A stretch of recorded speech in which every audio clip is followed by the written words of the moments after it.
jam 1 berakhir misalnya, pas mate nadiki mare asar, bagaimana hukumnya? Nah, ini kira-kira.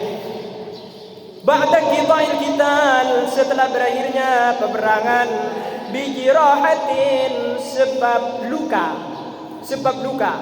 Tetapi arpana perang capok senjata na musuh. Oh tak benar capok senjata na tibi, tapi tak langsung mati. Bagaimana hukumnya kalau seperti itu? Yukta'u yang dipastikan bimauti, sebab matinya man minha dari jaroha faghayru syahidin, maka adalah bukan mati syahid fil adhari, menurut kaul adhar. Tetimun peperangan berakhir pol setong, mate lepas mate di kibol telok gara-gara luka pada saat dia berperang, maka matinya tersebut tidak tergolong kepada mati syahid. Bismillahirrahmanirrahim. Wa kadza, dan demikian juga yahrumu haram. Faslun, ay hadza faslun fil libas, tentang masalah pakaian. Baris yang kedua, wa kadza, dan demikian juga yahrumu haram isti'malu ma, apa menggunakan sesuatu.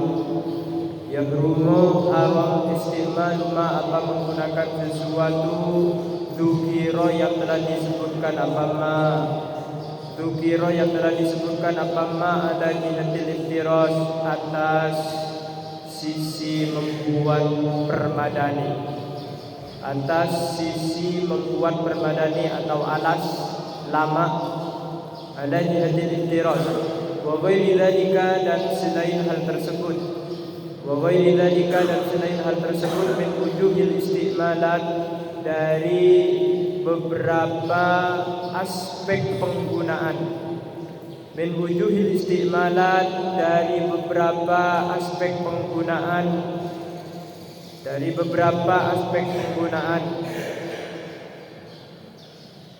Di dalam pasal tentang memakai atau pakaian yang diharamkan bagi seorang laki-laki adalah memakai sutra dan memakai cincin yang terdiri daripada emas, kecuali hukumnya boleh kalau dalam keadaan darurat.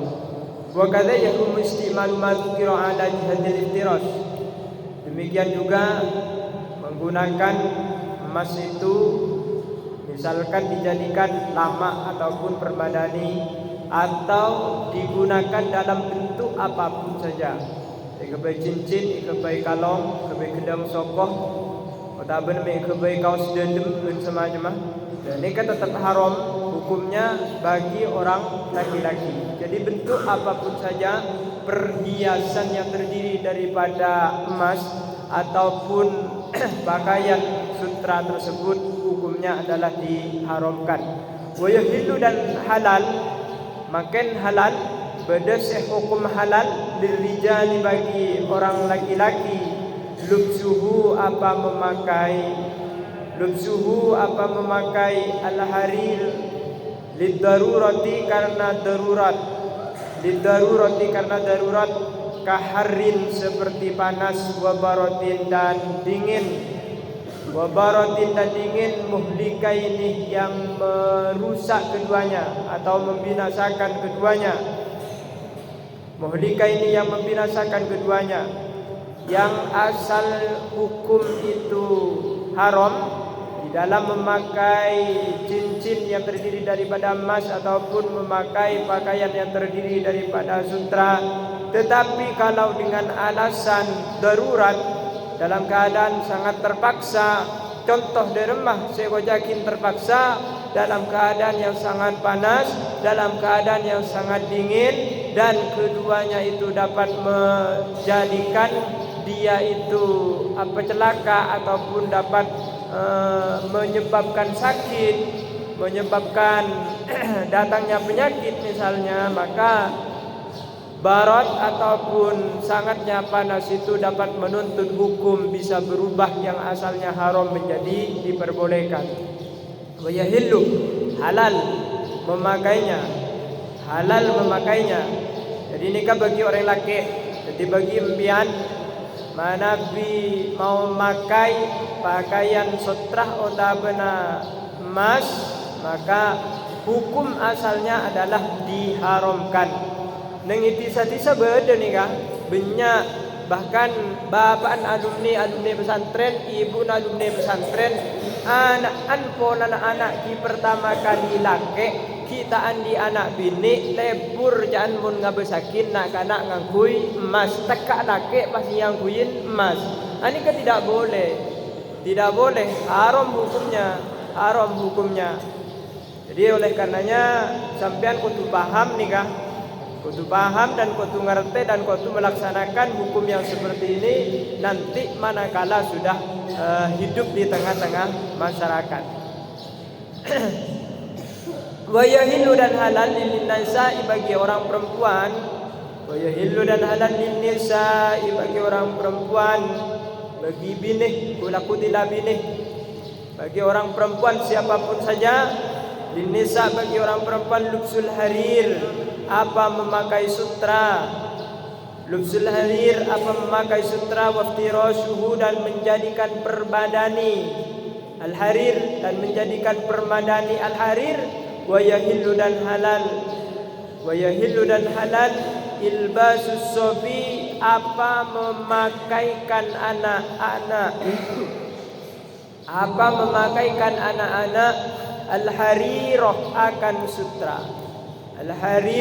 sutra qabla sab'i sinin sebelum umur 7 tahun. Wa ba'daha dan sesudahnya sab'i sinin.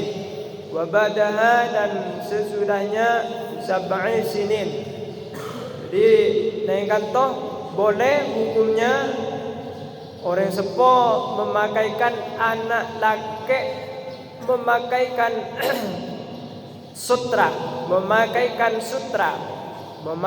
sutra sebelum berumur 7 tahun atau juga sesudahnya berumur 7 tahun. Jadi umur 7 tahun atau beda lebih dari 7 tahun, maka orang sepo kenging ngangkui akin potranah kalaban pakaian sutra. Wa qalilul dhahab wa kathiruhu wa qalilul dhahabi adapun sedikitnya emas. Wa qalilul dhahabi adapun sedikitnya emas, wa kathiruhu dan banyaknya emas. Ai istimaluhuma artinya menggunakan keduanya istimaluhuma menggunakan keduanya fit tahrim di dalam keharamannya sawaun adalah sama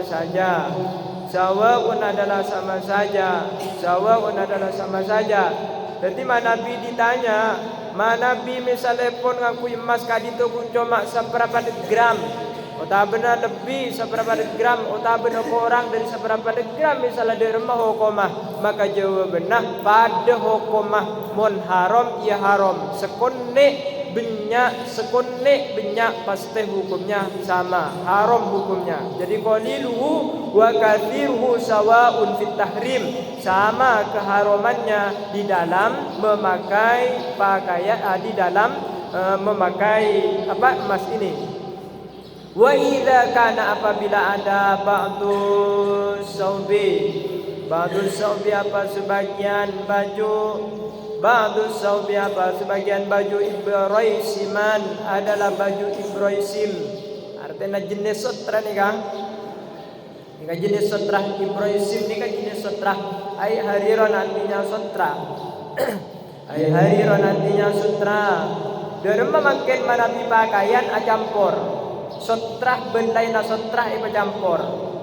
Wa ba'duhu dan adapun sebagian dan sebagian yang lain al-akharu wa ba'duhu dan sebagiannya as-saub al-akharu adalah yang lain al-akharu yang lain kutnan adalah kapas au kattanan atau kain katun, au kattanan atau kain katun, masalan umpamanya jaza adalah boleh, jaza maka boleh, jaza maka boleh, lirrajuli bagi lelaki, lubsuhu apa memakai saub, lubsuhu apa memakai saub, malam yakun selama tidak ada al ibrahisimu apa ibrahim, setelah ibrahim itu al ibrahisimu apa setelah ibrahim, ghaliban adalah mayoritas, ghaliban adalah menang, ghaliban adalah mayoritas, ala ghairihi atas lainnya ibrahim, ala ghairihi atas lainnya ibrahim. Jadi Nabi beda baju misalnya pun kainnya kadin to pas campur tak benar dua antara nasatra bedlain nasatra panika dua hukumnya boleh,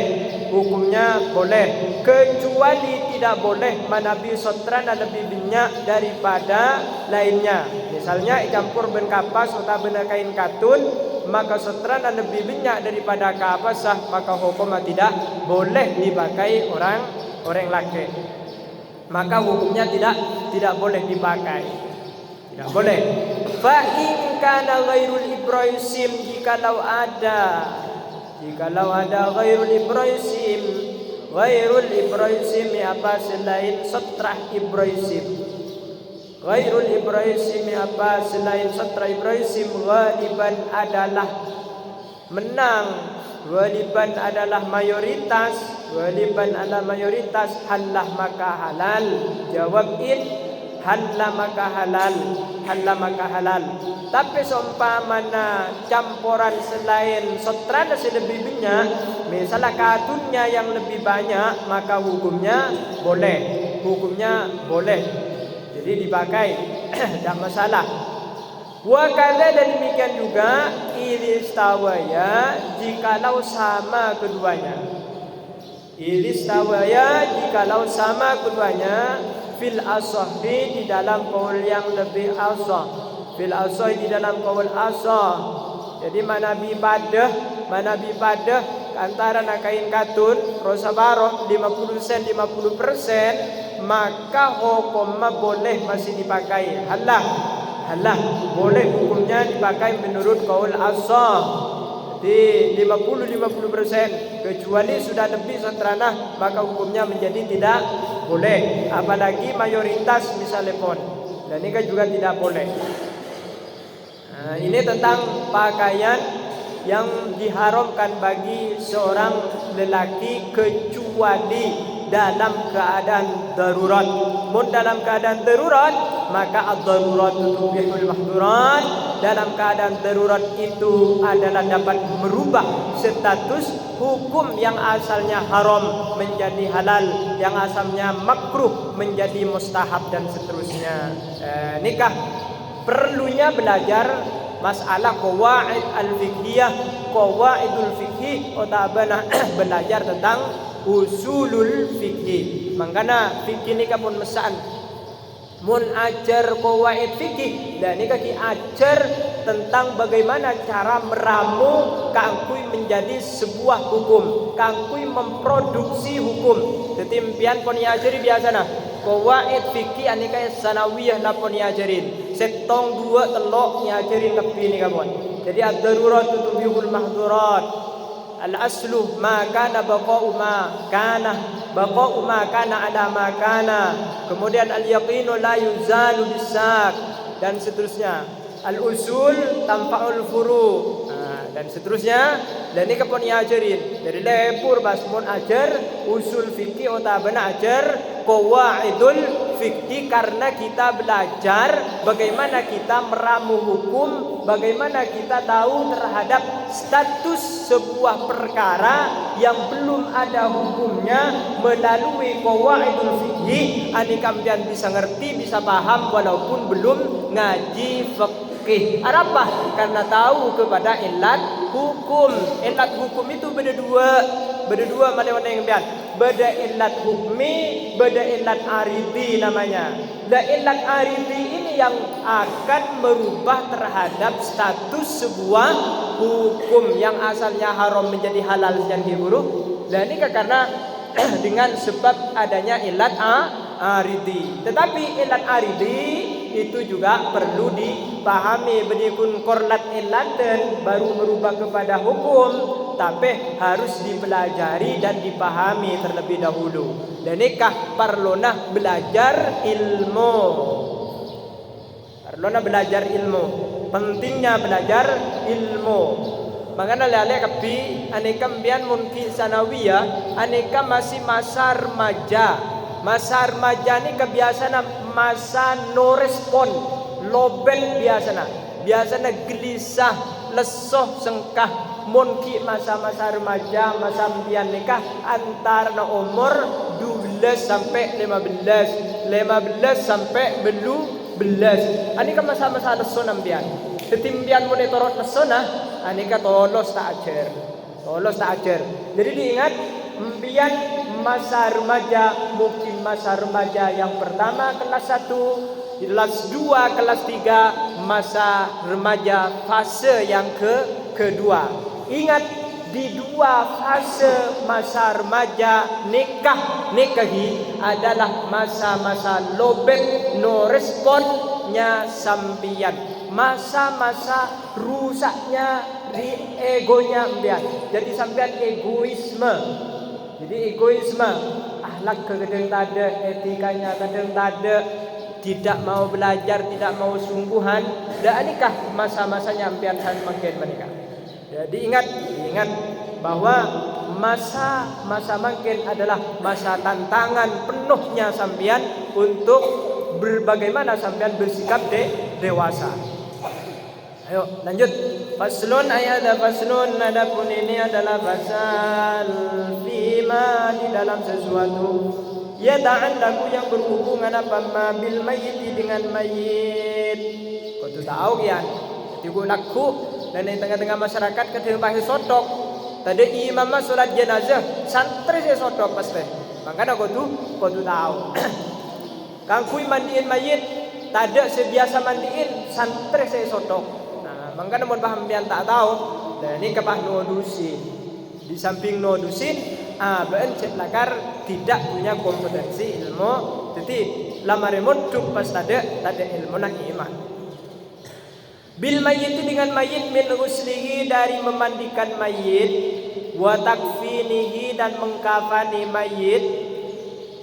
Mengkafani mayit, abungkos mayit, wassalati dan mensolati alaihi atas mayit, wa dafnihi dan menguburkan mayit, wa yalzamu dan pasti atau wajib ala tariqi fardil kifayati atas jalan fardu kifayah. Fil mayyiti pada mayit al muslim yang muslim ghairul muhrimi selain mayit muhrim sedang ihram mati parpan sedang ihram wasyahidi dan mati syahid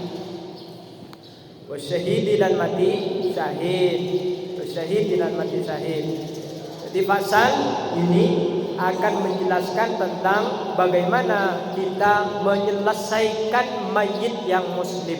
Ada 4 perkara yang perlu diselesaikan.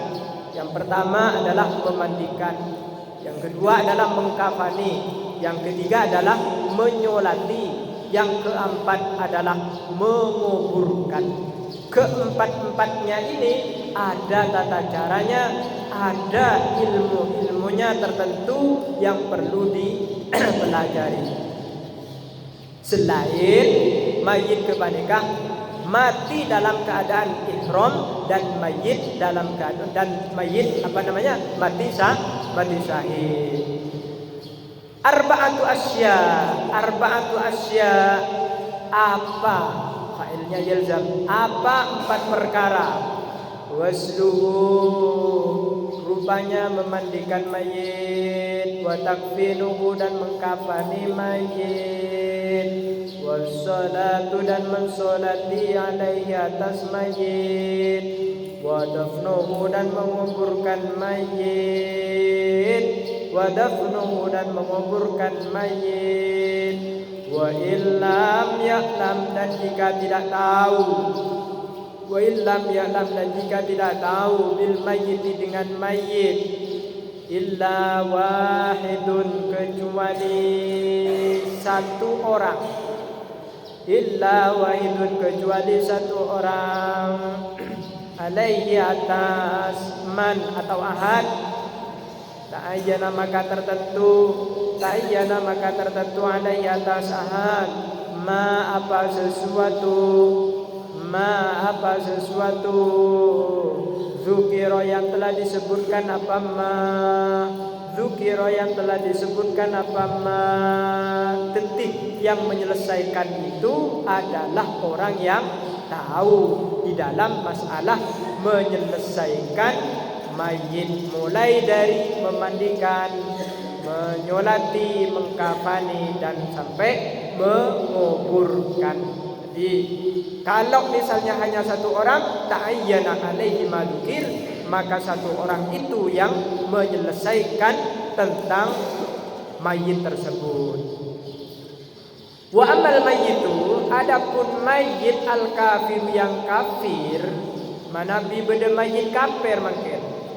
Fassalatu, maka adalah adapun mensolati, as-salatu, maka adalah adapun mensolati, alaihi, atas mayit, alaihi, atas mayit al-kafir, haramun, adalah haram, haramun, adalah haram.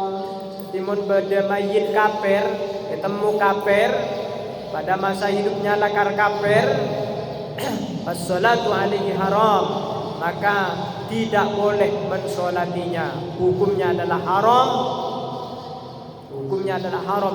Harbiyan, adalah kafir harbi, merangin orang muslim, kafir harbi namanya. Karena ada siapa kafir, au dhimmiyan, atau kafir dhimmi. Kafir dhimmi, kafir yang tidak memerangi orang muslim, kafir yang terjamin keamanannya mungkin di negara yang mayoritasnya adalah muslim, dhimmi. Jadi tak lanyalah ke orang Islam. Mun harbi lanyalah ke orang Islam.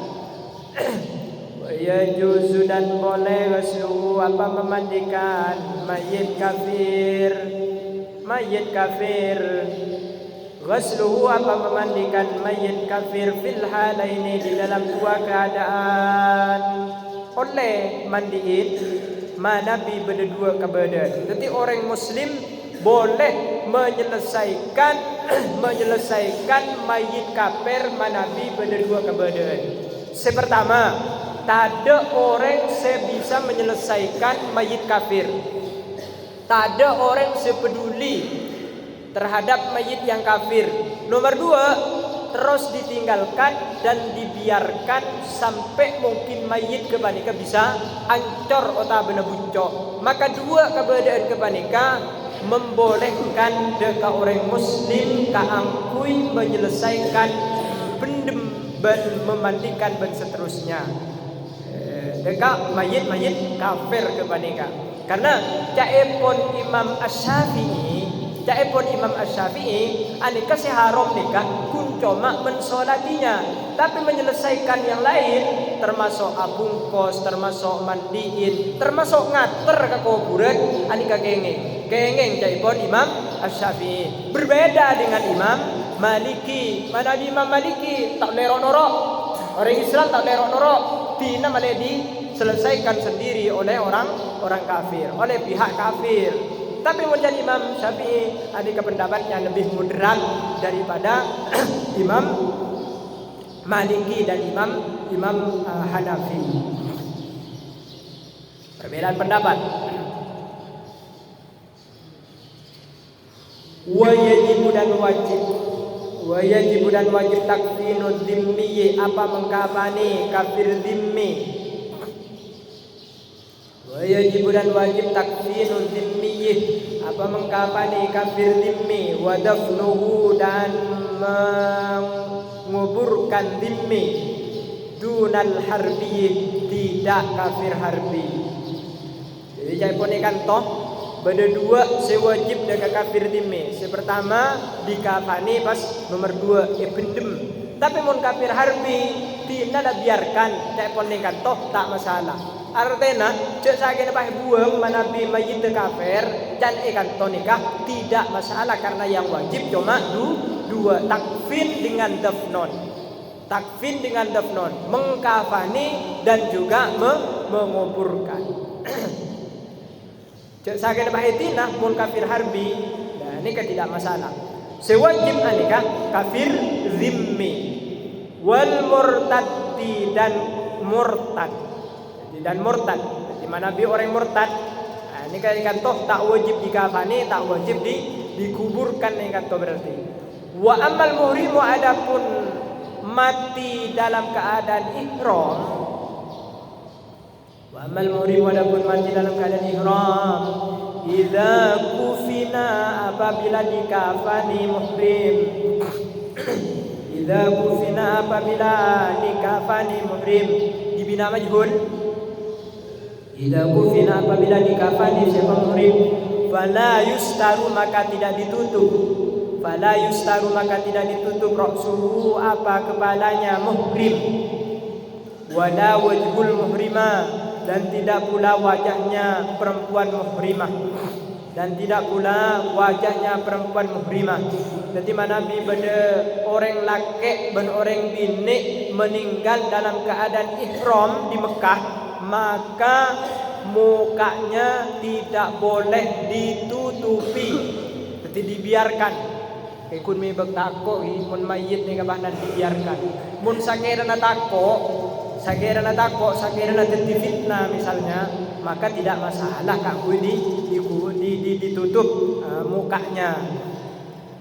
Selama tidak masalah, selama tidak menjadi fitnah, maka mukanya perempuan dan laki-laki yang mati dalam keadaan ihram mereka tidak boleh ditutup. Wa amma syahidu adapun orang mati syahid. Wa amma syahidu adapun orang mati syahid. Adapun syahid fala yusalla maka tidak disolati alaihi siapa syahid. Fala yusalla maka tidak disolati alaihi syahid. Kama dzakara sebagaimana menyebutkan hu kepada asyhid al-musannif siapa musannif biqaulihi dengan perkataannya musannif jadi mana bi mati syahid anika hukumnya tidak boleh disolati kalau usah solatin. Wasnani dan dua perkara la yusalani, dua orang maksudnya. Wasnani dan dua orang, dua macam mayit la yusalani tidak boleh dimandikan keduanya. Wala yusalla dan tidak boleh disolati alaihima siapa keduanya, alaihima atas keduanya, ahaduhuma alaihima apa keduanya, ahaduhuma adapun salah satu keduanya, isnani asyahidu adalah mati syahid. Asyahidu adalah mati syahid fi ma'rakatil musyrikin dalam peperangan dengan orang musyrik. Dalam peperangan dengan orang musyrik. Jadi yang pertama yang tidak boleh disolati, yang tidak boleh dimandikan itu adalah orang yang berperang dan mati di medan perang melawan orang-orang musyrik. Ini kan tidak boleh dimandikan. Kenapa? Karena darah yang bercucuran pada saat dia itu berperang dan menyebabkan mati maka darah tersebut akan menjadi saksi di hadapan Allah Subhanahu wa taala. Nika sing angkat derajat orang sing mati syahid. Wa huwa adapun syahid, man adalah orang mata yang mati siapa man, fi qitalil kuffari, di dalam peperangan dengan kafir, fi qitalil kuffari, di dalam peperangan dengan orang kafir, bisa babihi sebab peperangan, bisa babihi sebab qital kuffar, sawa'un adalah sama saja, qatala membunuh kepada man kafirun siapa orang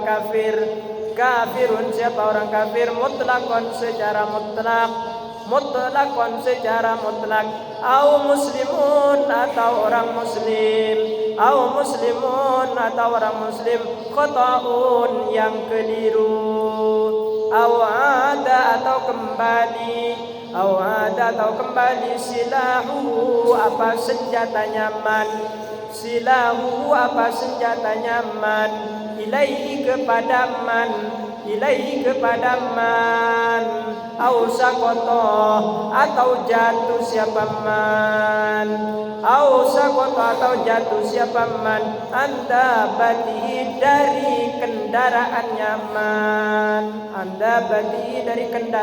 man, bisa untah bisa lainlah, anda batihi dari kendaraannya man dabbah au nahwi dzalika atau selain hal tersebut Detik pasera orang yang menyakin mati syahid kak dintoh orang sepertama mati berperang dan matinya dalam keadaan berperang, baik matinya satu langsung ipaten oleh orang kafir, nomor dua otabena orang muslim yang membunuh tapi pembunuhannya karena keliru, disangkanya orang kafir ternyata tepaka kancana tibi orang sepada muslim dalam keadaan berperang, tak abang rasa jemun abang nikah mau membunuh temannya yang sesama muslim, dikiranya orang kafir misalnya, maka yang kedua nikah termasuk juga faktor terbunuhnya dia menjadi seorang syahid. Nomor telok bisa kengpolana pereen senjata tibi pedang misalnya, ni kepahabeli kabel tibi si asalan tak kamuso ani kepahabeli kabel tibi pas menyebabkan mati, maka matinya juga dikatakan dikatakan syahid. Nomor 4 terakhir anika jatuh daripada kendaraannya dan juga menyebabkan mati, maka juga dikatakan syahid. Detik saya pertama saya yakin mati dalam keadaan syahid, mati lakar dibunuh oleh orang kafir langsung. Nomor 2 dibunuh oleh orang muslim tapi dalam keadaan keliru. Nomor 3 terbunuh oleh senjatanya sendiri. Nomor 4 adalah jatuh daripada kendaraan yang menyebabkan mati, tapi mati juga dalam keadaan berperang. Jadi 4 faktor kebanikah matinya tersebut adalah bisa dikatakan dikatakan mati syahid. Mungkin dek mesompama panan mati sama rena peperangan ya, terus lagi sebenarnya fa'in mata jikalau mati siapa man manabi isdat siapa man ba'dang qida'il qital, setelah berakhirnya peperangan jam 1 berakhir misalnya, pas mati nadiki mare asar, bagaimana hukumnya? Nah, ini kira-kira ba'da qida'il qital, setelah berakhirnya peperangan, bijirahatin sebab luka. Tetapi arpana perang capok senjata na musuh, otabene capok senjata na tibi, tapi tak langsung mati. Bagaimana hukumnya kalau seperti itu? Yukta'u yang dipastikan bimauti sebab matinya man minha dari jaroha faghayru syahidin, maka adalah bukan mati syahid. Maka adalah bukan mati syahid fil adhari menurut kaul adhar. Tetimun peperangan berakhir kol setong, mati lepas mati dikibol telok gara-gara luka pada saat dia berperang, maka matinya tersebut tidak tergolong kepada mati syahid. Mati syahid. Jadi balik mana biar perang pas mati di bidan pertempuran baru dia dikatakan syahid dan istimewa kematiannya. Sekali lagi, wakada dan demikian juga lau mata jikalau mati siapa man fi kita lil bugot di dalam memerangi pemberontak. Di dalam memerangi pemberontak, au mata atau mati siapa man au mata atau mati siapa man fil qitali di dalam peperangan, la bisa babil qital tidak sebab berperang, tidak sebab berperang, tidak sebab berperang. Jadi pertama, setak termasuk dekat mati syahid juga adalah berperang dengan pemberontak. Misalnya perang dengan pendemo, sumpama. Dan pendemo ini kan tak jelas juga apa yang didemo misal. Dan ini kan dikatakan pemberontak. Banyak terjadi. Di Indonesia terjadi banyak. Kematian yang seperti ini tidak dikatakan apa? Tidak dikatakan mati syahid. Tapi mati konyol namanya. Ini kan mati konyol. Atau mati di dalam peperangan pertempuran tapi mati tibi seumpama. Misalnya tank kidere pas is dead seumpama. Bener kayak japok senjata na tibi atau bener senjata na moso, leni